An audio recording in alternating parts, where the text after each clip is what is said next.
Boa tarde. Como a nobre irmã falou, é uma alegria estar aqui novamente, né? E como ela também bem frisou, carne fraca, espírito pronto. É uma mensagem do nosso Mestre Jesus. O espírito, na verdade, está pronto, mas a carne é fraca. Isso está em Mateus, capítulo 26, versículo 36. Então, hoje, meus queridos irmãos, entre os dois mundos, hoje eu irei discorrer resumidamente sobre esse ensinamento do nosso Mestre, que foi dado aos seus apóstolos, pois o tema, se for estudado profundamente como merece, certamente abrangeria um maior e melhor entendimento. Baseado no livro E Jesus Disse, de Terezinha Oliveira, também em pesquisas da internet e algumas considerações pessoais, eu começo então trazendo a fala de Terezinha. Vejamos então o que essa nobre irmã, discípula do Mestre Jesus, tem a nos dizer. Deste ensino de Jesus, o povo somente tem destacado as palavras "a carne é fraca" e as utiliza quando pretende justificar as próprias falhas e os próprios erros, atribuindo-as à influência do corpo físico, ignorando de todo a afirmativa inicial do mestre, de que o espírito está pronto.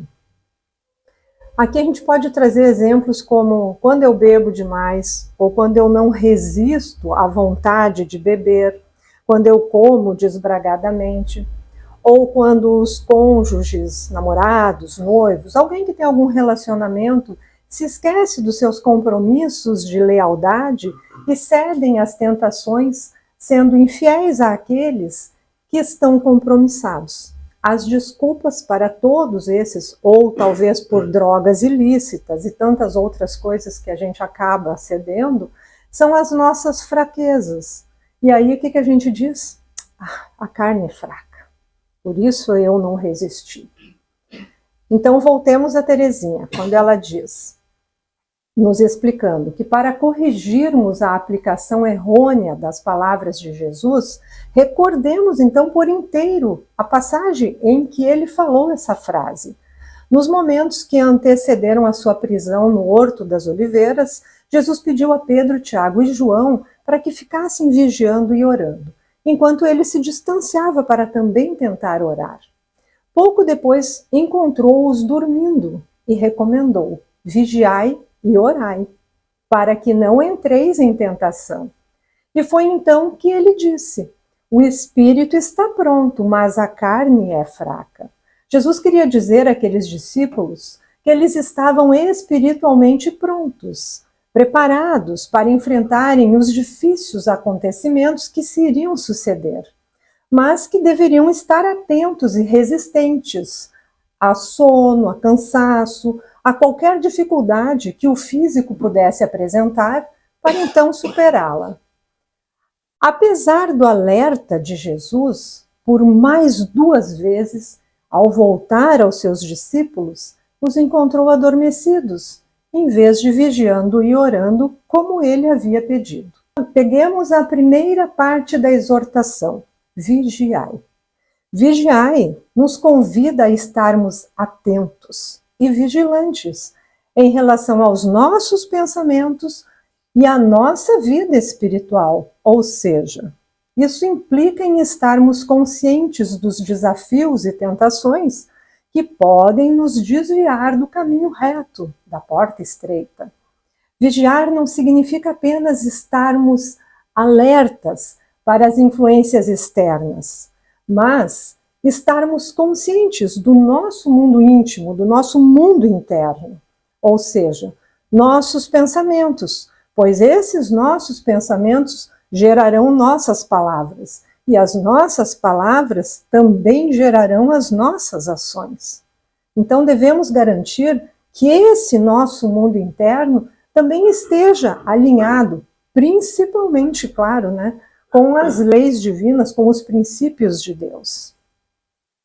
A vigilância espiritual é então um chamado à autoavaliação contínua, ou ao que um sábio da antiguidade nos disse: conhece-te a ti mesmo.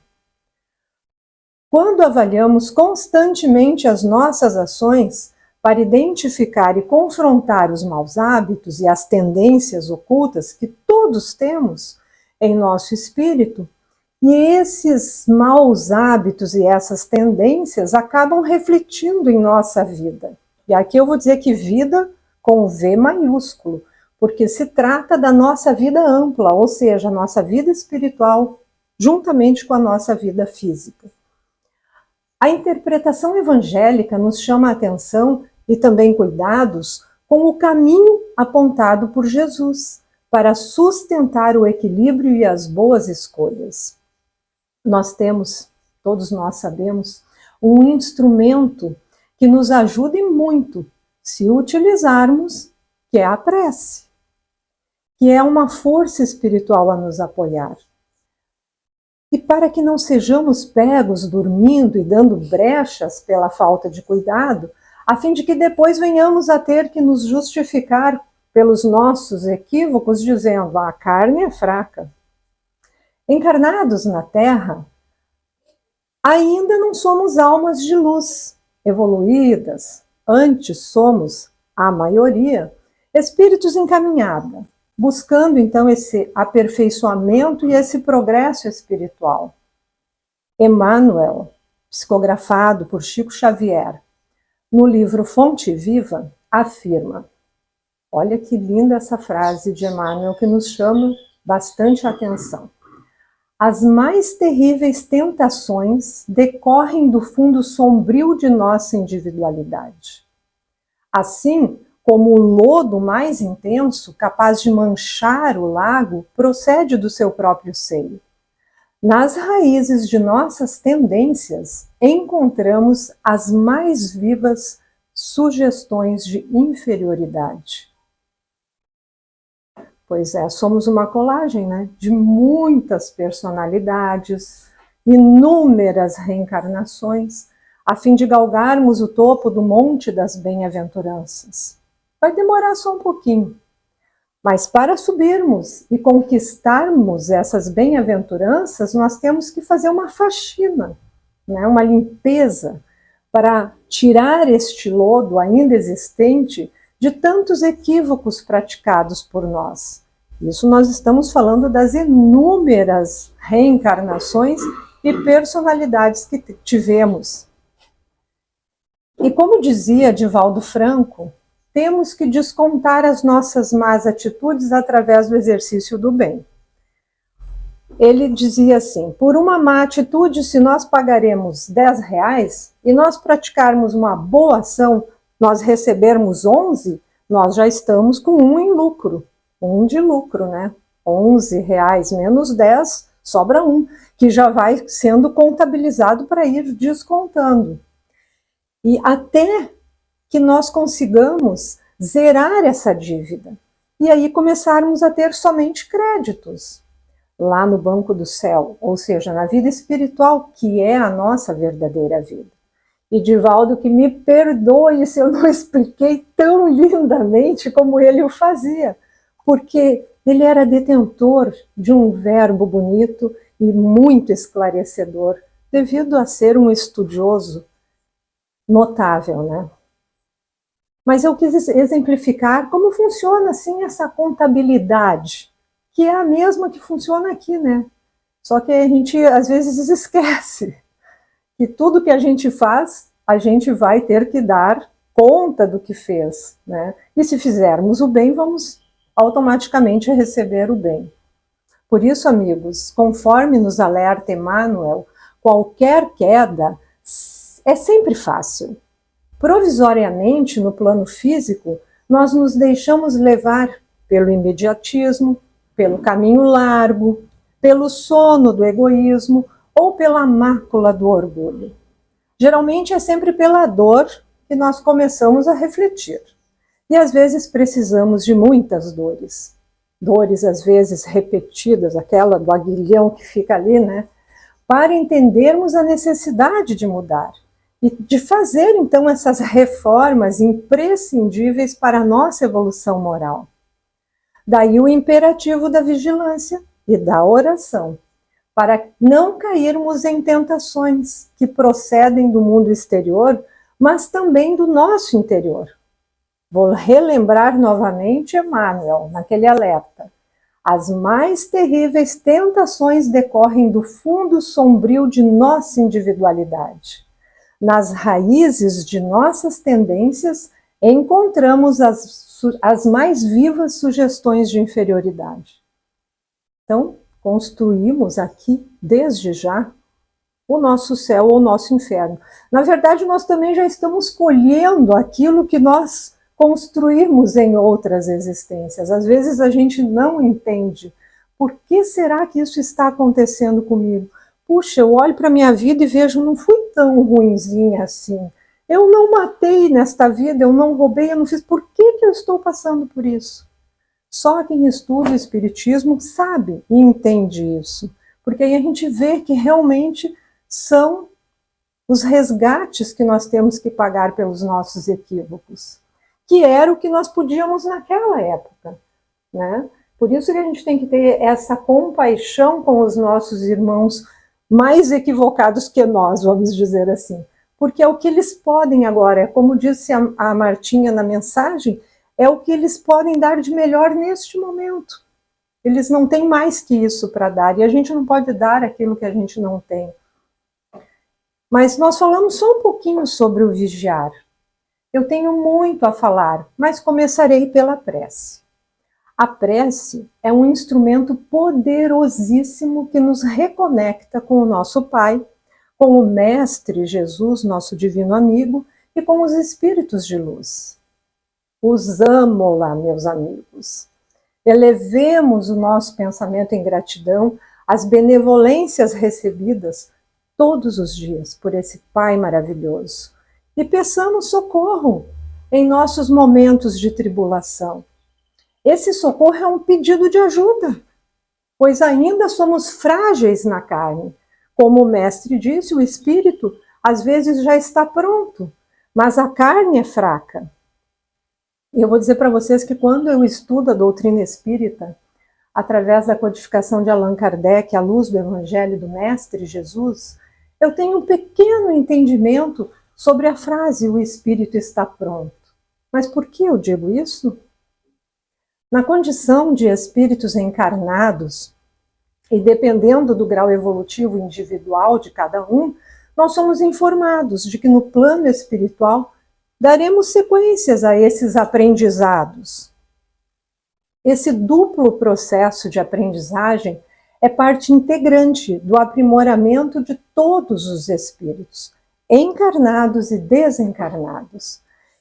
E nós somos auxiliados permanentemente por equipes de espíritos mais elevados, seja em contato direto com a espiritualidade, quando estamos na erraticidade, no plano espiritual, ou quando estamos aqui, no plano terreno, através das intuições que nós temos que captar, temos que estar na vibração, na faixa vibracional que eles estão, para que a gente consiga captar. Então nós temos que estar em oração, conectados, com o Wi-Fi direcionado.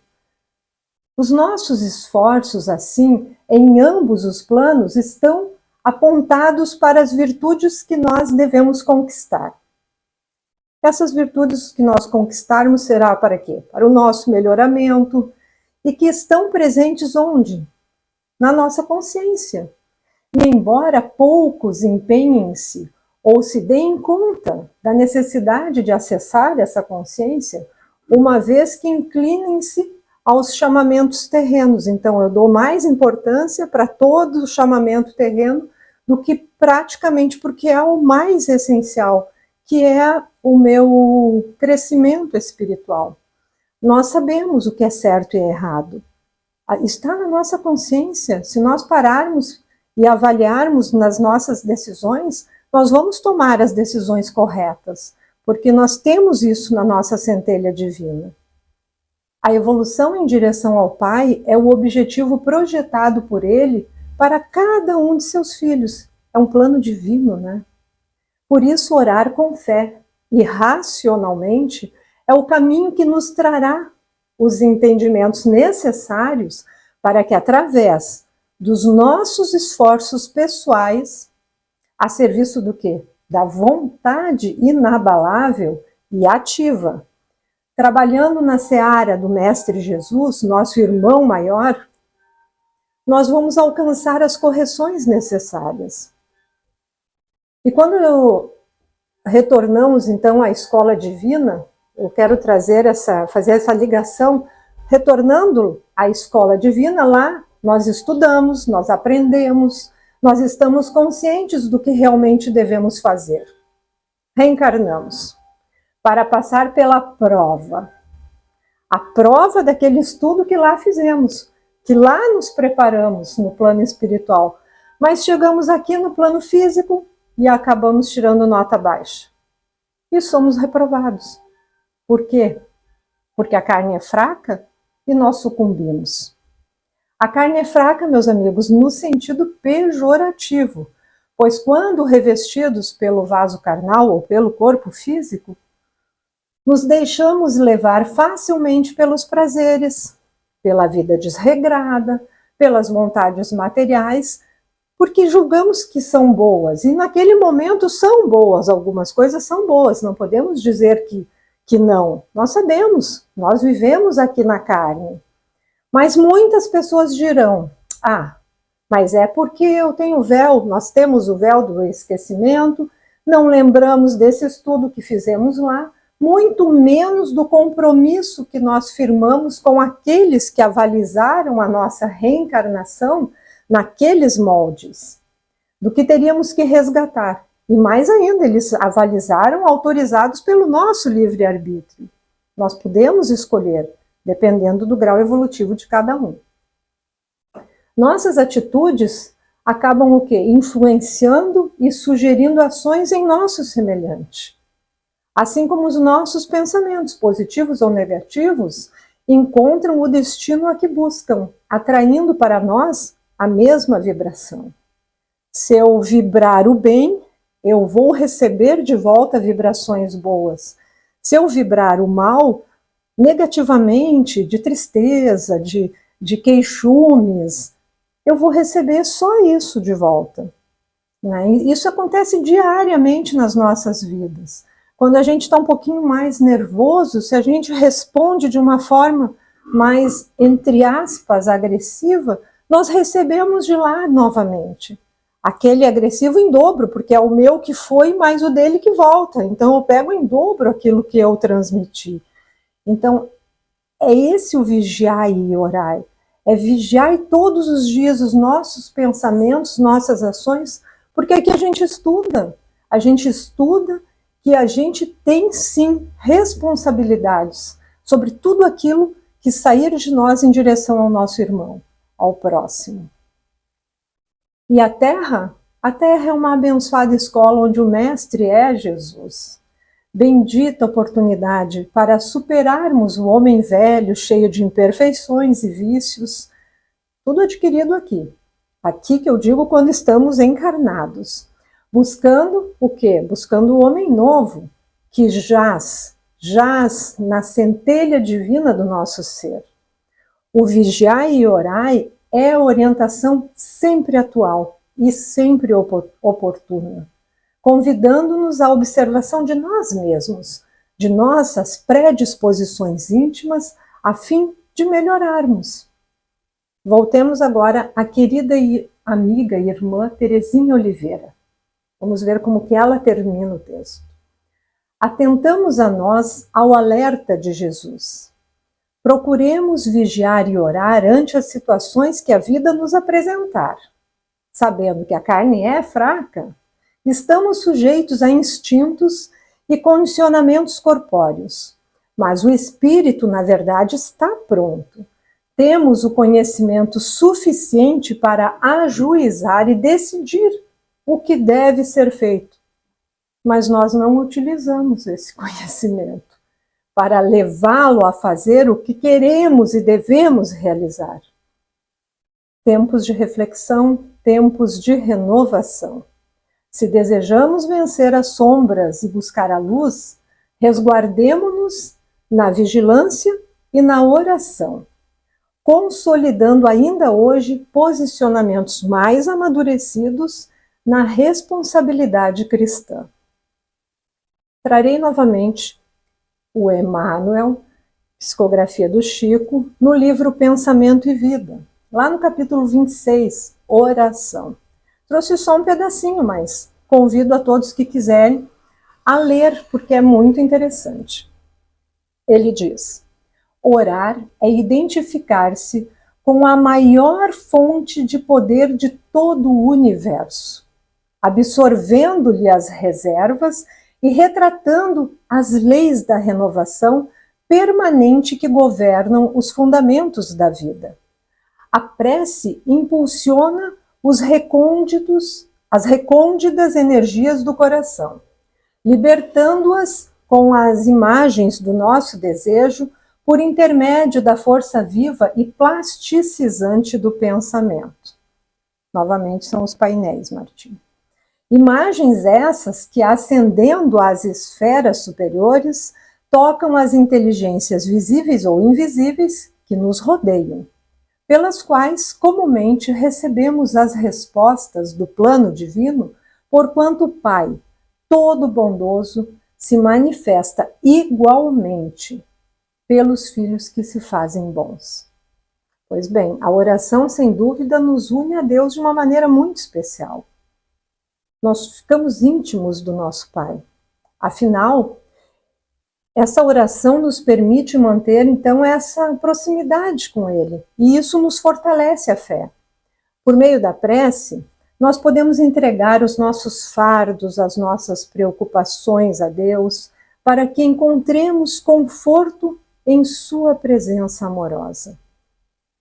Além disso, a oração também nos capacita a interceder pelos outros, orando pelas necessidades do próximo e pelo seu bem-estar. E aqui a gente diz que a gente aplica o ensinamento do Mestre, fazer aos outros o que gostaríamos que o outro nos fizesse, os outros nos fizessem. E ao fazermos isso, vigiar e orar, nós somos capazes então de nos fortalecer espiritualmente, de desenvolver um caráter que reflita a imagem de Cristo e, principalmente, resistir às ilusões e às tentações da vida material.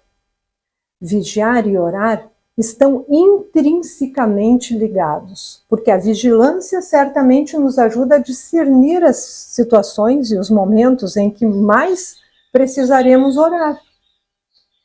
E a oração, por sua vez, acaba fortalecendo também a vigilância, aumentando a nossa consciência espiritual e a nossa capacidade de resistir às tentações.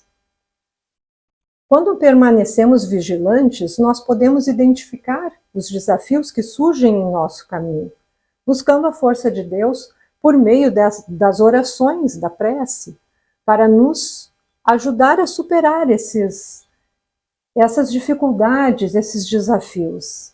A prática dessa dupla exortação em nossa vida diária, portanto, nos guia rumo a uma vida espiritual mais profunda e mais significativa.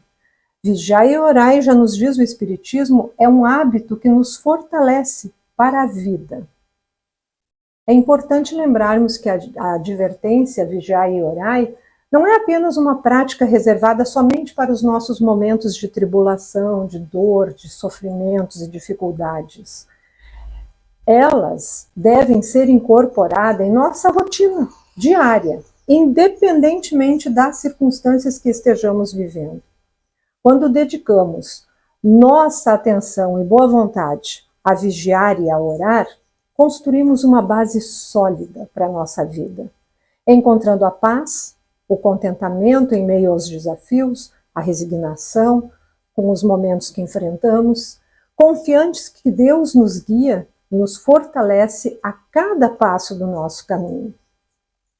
E, meus irmãos, quando atingirmos essa condição, seremos os discípulos de Jesus, vigilantes, sempre em oração, para que estejamos com o espírito pronto e a carne forte, quando o Mestre nos chamar. Novamente, o espírito pronto e a carne forte. Agradeço a paciência de vocês, muito obrigado.